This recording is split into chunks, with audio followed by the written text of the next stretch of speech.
ರಾಷ್ಟ್ರೀಯ ಹೆದ್ದಾರಿ ಕಾಯ್ದೆಯಡಿ ಆರ್ಬಿಟ್ರೇಷನ್ ತೀರ್ಪನ್ನು ಕೋರ್ಟ್ ರದ್ದುಪಡಿಸಿದರೆ ಏನು ಮಾಡಬೇಕು?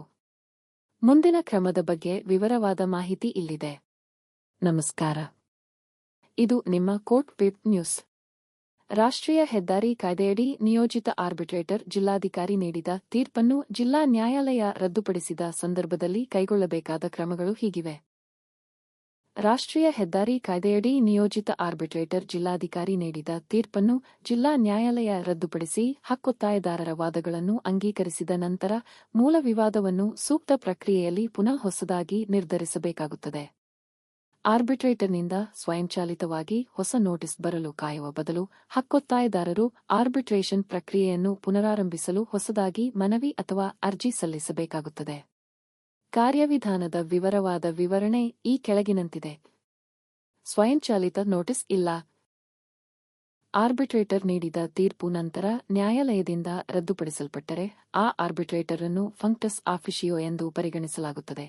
ಅಂದರೆ ಅವರಿಗೆ ಮುಂದಿನ ಅಧಿಕೃತ ಅಧಿಕಾರ ಅಥವಾ ಕಾರ್ಯವಿಲ್ಲ ಹೊರತು ನ್ಯಾಯಾಲಯವು ಆರ್ಬಿಟ್ರೇಷನ್ ಮತ್ತು ಸಮನ್ವಯ ಕಾಯ್ದೆ 1996 ಸೆಕ್ಷನ್ 34 ಉಪಕಲಂ 4 ಅಡಿಯಲ್ಲಿ ಪರಿಹರಿಸಬಹುದಾದ ದೋಷಕ್ಕಾಗಿ ಪ್ರಕರಣವನ್ನು ಪುನಃ ಆರ್ಬಿಟ್ರೇಟರ್ಗೆ ಮರುಕಳುಹಿಸಿದಲ್ಲಿ ಮಾತ್ರ.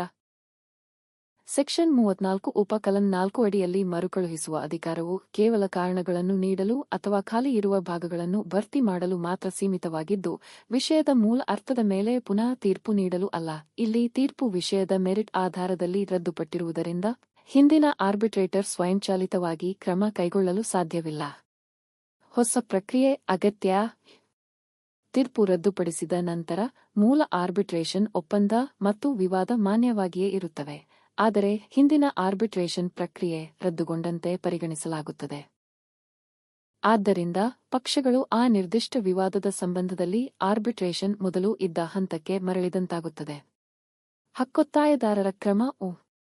ಪರಿಹಾರವನ್ನು ಕೋರುವ ಹಕ್ಕೊತ್ತಾಯದಾರರು ಆರ್ಬಿಟ್ರೇಷನ್ ಪ್ರಕ್ರಿಯೆಯನ್ನು ಪುನರಾರಂಭಿಸಲು ಅಗತ್ಯ ಕ್ರಮಗಳನ್ನು ಕೈಗೊಳ್ಳಬೇಕಾಗುತ್ತದೆ. ಸಾಮಾನ್ಯವಾಗಿ ಇದರಲ್ಲಿ ಈ ಕೆಳಗಿನ ಕ್ರಮಗಳು ಸೇರಿವೆ. ಹೊಸ ನೋಟಿಸ್ ನೀಡುವುದು. ಆರ್ಬಿಟ್ರೇಷನ್ ಮತ್ತು ಸಮನ್ವಯ ಕಾಯ್ದೆ 1996 ಸೆಕ್ಷನ್ 21 ಅಡಿಯಲ್ಲಿ ಮತ್ತೊಂದು ಪಕ್ಷಕ್ಕೆ, ಉದಾಹರಣೆಗೆ ರಾಷ್ಟ್ರೀಯ ಹೆದ್ದಾರಿ ಪ್ರಾಧಿಕಾರಕ್ಕೆ ಹೊಸ ನೋಟಿಸ್ ನೀಡಬೇಕು. ಅದರಲ್ಲಿ ಬಾಕಿ ಇರುವ ವಿವಾದವನ್ನು ಪರಿಹರಿಸಲು ಆರ್ಬಿಟ್ರೇಷನ್ ವಿಧಾನವನ್ನು ಪುನಃ ಆಹ್ವಾನಿಸುವ ಉದ್ದೇಶವನ್ನು ತಿಳಿಸಬೇಕು. ಇದರಿಂದ ಹೊಸ ಆರ್ಬಿಟ್ರಲ್ ಪ್ರಕ್ರಿಯೆ ಅಧಿಕೃತವಾಗಿ ಆರಂಭವಾಗುತ್ತದೆ. ನಿಯೋಜನೆ ಪ್ರಕ್ರಿಯೆಯನ್ನು ಅನುಸರಿಸುವುದು. ನೋಟಿಸ್ ನೀಡಿದ ನಂತರ ಮತ್ತೊಂದು ಪಕ್ಷವು ಹೊಸ ಆರ್ಬಿಟ್ರೇಟರ್ ನಿಯೋಜನೆಗೆ ಒಪ್ಪದೇ ಇದ್ದರೆ, ಹಕ್ಕೊತ್ತಾಯದಾರರು ಸಾಮಾನ್ಯವಾಗಿ ಕಾಯ್ದೆಯ ಸೆಕ್ಷನ್ 11 ಅಡಿಯಲ್ಲಿ ಹೈಕೋರ್ಟ್ಗೆ ಅರ್ಜಿ ಸಲ್ಲಿಸಿ ನಿಷ್ಪಕ್ಷಪಾತ ಹೊಸ ಆರ್ಬಿಟ್ರೇಟರ್ ನಿಯೋಜನೆಗಾಗಿ ಮನವಿ ಮಾಡಬೇಕಾಗುತ್ತದೆ. ನ್ಯಾಯಾಲಯದ ಪಾತ್ರ. ಜಿಲ್ಲಾ ನ್ಯಾಯಾಲಯವು ತೀರ್ಪನ್ನು ರದ್ದುಪಡಿಸುವ ಸಂದರ್ಭದಲ್ಲಿ ಸಾಮಾನ್ಯವಾಗಿ ಅದನ್ನು ಪರಿಷ್ಕರಿಸಲು ಅಥವಾ ಹೊಸ ತೀರ್ಪು ನೀಡಲು ಅಧಿಕಾರ ಹೊಂದಿರುವುದಿಲ್ಲ.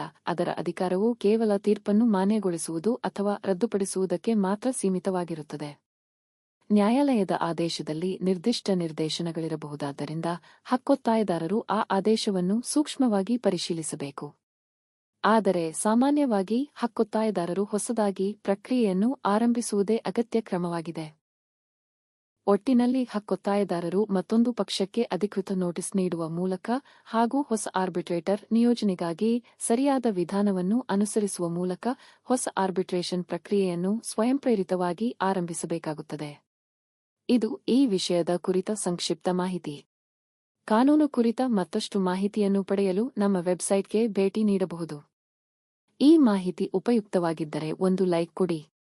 ಪ್ರಶ್ನೆ, ಸಲಹೆ, ಸೂಚನೆ ಇದ್ದರೆ ಕಮೆಂಟ್ ಬಾಕ್ಸ್ನಲ್ಲಿ ಬರೆಯಿರಿ. ನಿಮ್ಮ ಸಹಕಾರ, ಪ್ರೋತ್ಸಾಹಕ್ಕೆ